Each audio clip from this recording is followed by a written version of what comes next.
ನಮಸ್ಕಾರ ಸ್ನೇಹಿತರೆ, ಇವತ್ತಿನ ವಿಡಿಯೋದಲ್ಲಿ ನಾವು ಕರ್ನಾಟಕದ ಅತ್ಯಂತ ಶಕ್ತಿಶಾಲಿ ಮತ್ತು ಪವಾಡ ಸದೃಶ ಕ್ಷೇತ್ರವೊಂದಕ್ಕೆ ನಿಮ್ಮನ್ನು ಕರೆದೊಯ್ಯಲಿದ್ದೇವೆ. ನಿಮ್ಮ ಬೆಲೆ ಬಾಳುವ ವಸ್ತುಗಳು ಎಲ್ಲಿಯಾದರೂ ಕಳೆದು ಹೋಗಿವೆಯೇ? ಅಥವಾ ನಿಮ್ಮ ಜಮೀನು ಮತ್ತು ಆಸ್ತಿಗೆ ಸಂಬಂಧಪಟ್ಟಂತೆ ಕಲಹಗಳು ನಡೆಯುತ್ತಿವೆಯೇ? ಹಾಗಿದ್ದರೆ ನೀವು ಈ ತಾಯಿಯ ಸನ್ನಿಧಿಗೆ ಒಮ್ಮೆ ಭೇಟಿ ನೀಡಲೇಬೇಕು. ಹೌದು, ಅದೇ ಶಿವಮೊಗ್ಗ ಜಿಲ್ಲೆಯ ಸಾಗರ ತಾಲೂಕಿನ ಶರಾವತಿ ಹಿನ್ನೀರಿನ ಮಡಿಲಲ್ಲಿರುವ ಶ್ರೀ ಕ್ಷೇತ್ರ ಸಿಗಂಧೂರು. ದಟ್ಟವಾದ ಕಾಡಿನ ಮಧ್ಯೆ ಗದ್ದಲವಿಲ್ಲದ ಪ್ರಶಾಂತ ಪರಿಸರದಲ್ಲಿ ನೆಲೆಸಿರುವ ಈ ಚೌಡೇಶ್ವರಿ ತಾಯಿಯು ಭಕ್ತರ ಕಷ್ಟಗಳನ್ನು ದೂರ ಮಾಡುವ ಜಗನ್ಮಾತೆಯಾಗಿ ಇಲ್ಲಿ ವಿರಾಜಮಾನನಾಗಿದ್ದಾಳೆ. ಇವತ್ತಿನ ಈ ವಿಡಿಯೋದಲ್ಲಿ ಸಿಗಂಧೂರಿನ ಇತಿಹಾಸ, ಅಲ್ಲಿನ ಪವಾಡಗಳು, ನೀವು ಅಲ್ಲಿಗೆ ತಲುಪುವುದು ಹೇಗೆ ಮತ್ತು ಅಲ್ಲಿ ಮಾಡಲೇಬೇಕಾದ ವಿಶೇಷ ಕೆಲಸಗಳ ಬಗ್ಗೆ ವಿವರವಾಗಿ ತಿಳಿಯೋಣ. ನೀವಿನ್ನೂ ನಮ್ಮ ಚಾನಲ್ಗೆ ಸಬ್ಸ್ಕ್ರೈಬ್ ಆಗಿಲ್ಲದಿದ್ದರೆ ಈಗಲೇ ಆಗಿ. ಸ್ನೇಹಿತರೆ, ಸಿಗಂಧೂರು ಚೌಡೇಶ್ವರಿ ತಾಯಿಯನ್ನು ಕಳ್ಳರ ಭಯವನ್ನು ಹೋಗಲಾಡಿಸುವ ದೇವತೆ ಎಂದು ಕರೆಯಲಾಗುತ್ತದೆ. ಈ ಕ್ಷೇತ್ರದ ಒಂದು ವಿಶಿಷ್ಟ ಆಚರಣೆ ಎಂದರೆ ಭಕ್ತರು ತಮ್ಮ ಹೊಲ, ಗದ್ದೆ ಅಥವಾ ಹೊಸ ಮನೆಗಳಿಗೆ ದೇವಸ್ಥಾನದಿಂದ ನೀಡುವ ಒಂದು ಬೋರ್ಡನ್ನು ನೇತು ಹಾಕುತ್ತಾರೆ.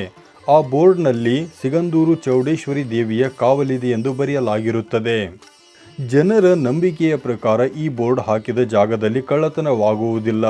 ಒಂದು ವೇಳೆ ಕಳ್ಳತನ ನಡೆದರೂ ದೇವಿಯ ಶಿಕ್ಷೆಗೆ ಹೆದರಿ ಕಳ್ಳನು ಕದ್ದ ಮಾಲನ್ನು ತಾನಾಗಿಯೇ ವಾಪಸ್ ತಂದಿಟ್ಟು ಹೋಗುತ್ತಾನೆ ಎಂಬ ಅಚಲ ನಂಬಿಕೆ ಭಕ್ತರಲ್ಲಿದೆ. ಇದೇ ಕಾರಣಕ್ಕೆ ಶಿವಮೊಗ್ಗ ಮತ್ತು ಉತ್ತರ ಕನ್ನಡ ಜಿಲ್ಲೆಗಳ ಬಹುತೇಕ ಮನೆಗಳ ಮುಂದೆ ನೀವು ಇಂತಹ ಫಲಕಗಳನ್ನು ಕಾಣಬಹುದು. ಕೇವಲ ವಸ್ತುಗಳಷ್ಟೇ ಅಲ್ಲದೆ ಆಸ್ತಿಗೆ ಸಂಬಂಧಪಟ್ಟ ಕಲಹಗಳೂ ಕೂಡ ತಾಯಿಯ ಸನ್ನಿಧಿಯಲ್ಲಿ ಬಗೆಹರಿಯುತ್ತವೆ ಎಂಬ ಪ್ರತೀತಿ ಇದೆ. ಈ ಕ್ಷೇತ್ರದ ಇತಿಹಾಸ ಮತ್ತು ದೇವಿಯ ಉಗಮ. ಸಿಗಂಧೂರಿನ ಈ ಚೌಡೇಶ್ವರಿ ವಿಗ್ರಹಕ್ಕೆ ಸುಮಾರು 300 ವರ್ಷಗಳ ಇತಿಹಾಸವಿದೆ. ಇದರ ಹಿಂದೆ ಒಂದು ರೋಚಕ ಕತೆ ಇದೆ. ಹಿಂದೆ ಈ ಭಾಗದ ನಾಯಕರಾಗಿದ್ದ ಶೇಷಪ್ಪನವರು ಒಮ್ಮೆ ಕಾಡಿಗೆ ಭೇಟಿಯಾಡಲು ಹೋದಾಗ ದಾರಿ ತಪ್ಪಿ ಸಂಗಡಿಗರಿಂದ ಬೇರ್ಪಡುತ್ತಾರೆ. ಹೈರಾಣಾಗಿ ಒಂದು ಮರದ ಕೆಳಗೆ ವಿಶ್ರಮಿಸುತ್ತಿದ್ದಾಗ ಅವರಿಗೆ ಒಂದು ಕನಸು ಬೀಳುತ್ತದೆ. ಕನಸಿನಲ್ಲಿ ಜಗನ್ಮಾತೆಯು ಶಂಖ, ಚಕ್ರ, ಗದಾಧಾರಿಯಾಗಿ ಬಂದು, ನಾನು ಇಲ್ಲಿ ನೆಲೆಸಿ ಧರ್ಮೋದ್ಧಾರ ಮಾಡಲು ಬಯಸಿದ್ದೇನೆ, ನನಗೊಂದು ಗುಡಿ ಬೇಕು ಎಂದು ಹೇಳುತ್ತಾಳೆ. ಎಚ್ಚರಗೊಂಡ ಶೇಷಪ್ಪನವರಿಗೆ ಆ ಸ್ಥಳದಲ್ಲಿ ದೇವಿಯ ವಿಗ್ರಹ ದೊರೆಯುತ್ತದೆ. ನಂತರ ಅವರು ತಮ್ಮ ಊರಿನ ಪುರೋಹಿತರಾದ ದುಗ್ಗಜ್ಜರ ಸಹಕಾರದೊಂದಿಗೆ ದೇವಿಯ ಪ್ರತಿಷ್ಠಾಪನೆ ಮಾಡುತ್ತಾರೆ. ಅಂದಿನಿಂದ ದುಗ್ಗಜ್ಜರ ಕುಟುಂಬದವರು ಅರ್ಚಕರಾಗಿ ಮತ್ತು ಶೇಷಪ್ಪನವರ ಕುಟುಂಬದವರು ಧರ್ಮದರ್ಶಿಗಳಾಗಿ ಈ ಕ್ಷೇತ್ರದ ಸೇವೆ ಮಾಡುತ್ತಾ ಬಂದಿದ್ದಾರೆ. ಉಗ್ರ ಸ್ವರೂಪಿಣಿಯಿಂದ ಸೌಮ್ಯ ಸ್ವರೂಪಿಣಿಯಾದ ದೇವತೆ. ಆರಂಭದಲ್ಲಿ ಸಿಗಂಧೂರು ಚೌಡೇಶ್ವರಿ ತಾಯಿಯು ಅತ್ಯಂತ ಉಗ್ರ ಸ್ವರೂಪಿಣಿಯಾಗಿದ್ದಳು ಎಂಬ ನಂಬಿಕೆ ಇದೆ. ಆದರೆ ವರದಹಳ್ಳಿಯ ಶ್ರೀ ಶ್ರೀಧರ ಸ್ವಾಮೀಜಿಗಳು ಒಮ್ಮೆ ಇಲ್ಲಿಗೆ ಭೇಟಿ ನೀಡಿದಾಗ ದೇವಿಯ ಉಗ್ರ ರೂಪವನ್ನು ಕಂಡು ಜನರನ್ನು ಪೋಷಿಸಲು ಸೌಮ್ಯ ಸ್ವರೂಪಿಣಿಯಾಗಿ ನೆಲೆಸುವಂತೆ ಪ್ರಾರ್ಥಿಸುತ್ತಾರೆ.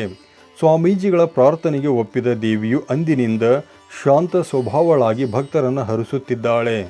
ಹಿಂದೆ ನೀರಿನಲ್ಲಿ ಮುಳುಗಡೆಯಾಗಿದ್ದ ಮೂಲ ವಿಗ್ರಹವನ್ನು ಈಗಿರುವ ಎತ್ತರದ ಸ್ಥಳಕ್ಕೆ ತಂದು ವಿಧಿವತ್ತಾಗಿ ಪ್ರತಿಷ್ಠಾಪಿಸಲಾಗಿದೆ. ಪ್ರಯಾಣದ ಮಾಹಿತಿ. ಲಾಂಚ್ ಮತ್ತು ಹೊಸ ಬ್ರಿಡ್ಜ್. ಸಿಗಂಧೂರಿಗೆ ಹೋಗುವುದು ಒಂದು ರೋಮಾಂಚನಕಾರಿ ಅನುಭವ.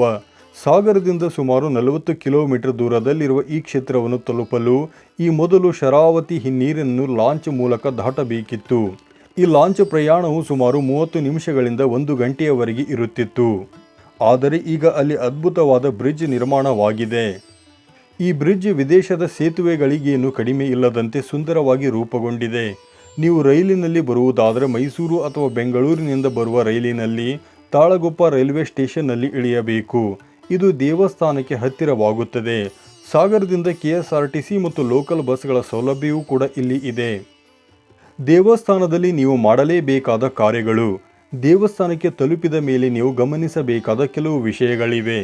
ಪೂಜಾ ಸಾಮಗ್ರಿಗಳು. ದೇವಸ್ಥಾನದ ಆವರಣದಲ್ಲಿ ಪೂಜೆಗೆ ಬೇಕಾದ ಹೂವು, ಹಣ್ಣು ಮತ್ತು ಇತರ ಸಾಮಗ್ರಿಗಳು ಲಭ್ಯವಿವೆ.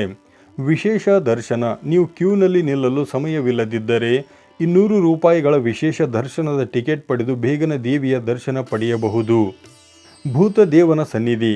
ದೇವಸ್ಥಾನದ ಸಮೀಪವೇ ಭೂತದೇವನ ಸನ್ನಿಧಿ ಇದೆ.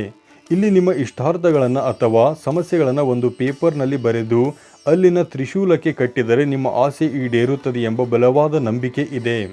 ಮಂಗಳವಾರ ಮತ್ತು ಶುಕ್ರವಾರ ಇಲ್ಲಿ ವಿಶೇಷ ಪೂಜೆಗಳು ನಡೆಯುತ್ತವೆ. ಪ್ರತಿ ವರ್ಷ ಮಕರ ಸಂಕ್ರಾಂತಿ ಎಂದು 2 ದಿನಗಳ ಕಾಲ ದೊಡ್ಡ ಜಾತ್ರೆ ಕೂಡ ಇರುತ್ತದೆ. ಸ್ನೇಹಿತರೆ, ಸಿಗಂಧೂರು ಕೇವಲ ಒಂದು ದೇವಸ್ಥಾನವಲ್ಲ, ಅದು ನಂಬಿಕೆಯ ಶಕ್ತಿ ಕೇಂದ್ರ. ಪ್ರಕೃತಿಯ ನಡುವೆ ದೇವಿಯ ದರ್ಶನ ಪಡೆಯುವುದು ಮನಸ್ಸಿಗೆ ಶಾಂತಿ ನೀಡುತ್ತದೆ.